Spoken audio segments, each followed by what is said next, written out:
Welcome to Kaleidoscope S4IG Let's Talk. Preschool education is when children absorb knowledge the most, when skills are honed and senses are sharpened. But not all children are fortunate to have those benefits at preschool level due to various social and economic disadvantages. Chavez Selvaratnam was born and lived all his life in the United Arab Emirates. He left his job as a racehorse trainer because he felt he needed to do something for the country where he had family, and so he left that job and came to Sri Lanka. He founded Husk, a platform for social reform, animal welfare, clean water and environmental action.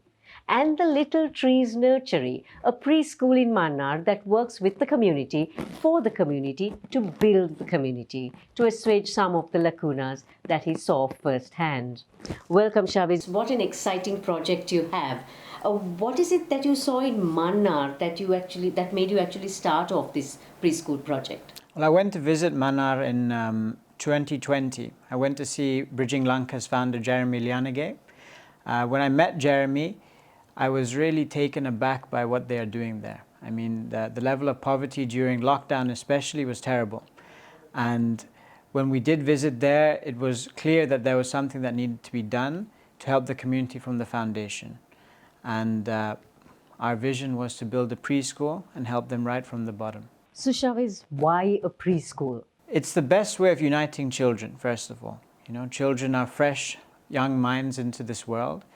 And in a community that has been through so much, it's important that we unite the children and have a chance to unite different communities and different religions, racial backgrounds from that foundation. And teaching children to have more imagination, more light in their life. You know, it's very hard in a society that's so stagnant, that is of Mannar, unfortunately, Mannar Island.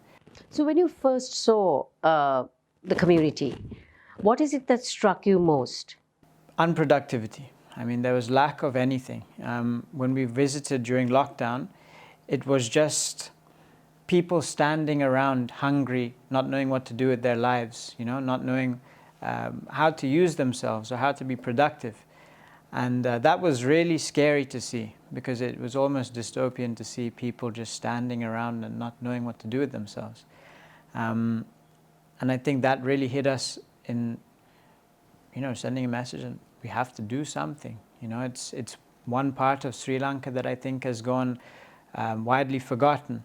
I know you started this project before the economic crisis happened, and nevertheless you have lofty ambitions for the preschool. It is truly something unique. The design itself tells a story. What is different, and how does it actually engage the entirety of the stakeholders?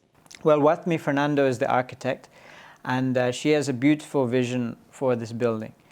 She deconstructed the Mannar fort that we have on the island, and she tried to make it a very playful approach.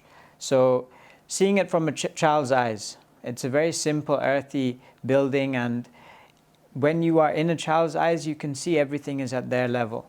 There's spaces for imagination, for play, and the theme is playfulness. So it's to encourage playfulness in children and just to encourage that feeling of happiness and joy that should be put into all preschools, we think. So I know you started this project a little before the economic crisis. Now, but yet it was quite an undertaking. What is the investment like now, and how are you getting your funding? How do you plan on taking it forward? So we started an online fundraiser on an online platform called Chuff.org.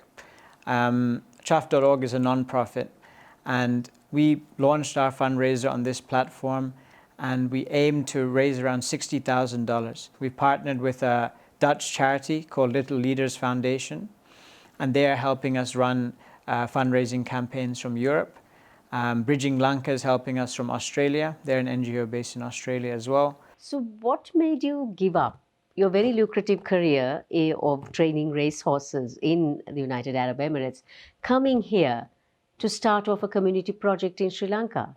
Sri Lanka was always a place that's deep in my heart. You know, I love this country and I love the people, and whenever I came back here, I felt home. So when I finished my studies and I worked in racing, I didn't feel I was getting anything that I really wanted. You know, I didn't feel my passion enriched. So when I came back to Sri Lanka, and I just saw that, there's so much you can do in this country, and there's so much hope here to be had, and for people to just, take advantage of it. And yeah, I really think there's a bright future for this country, and I think more people need to come here and believe it.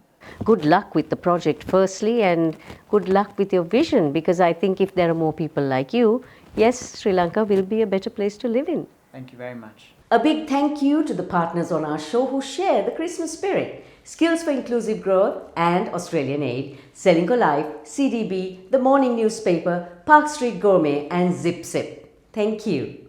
And if you like Kaleidoscope, subscribe and follow us on YouTube, Facebook, Instagram and LinkedIn.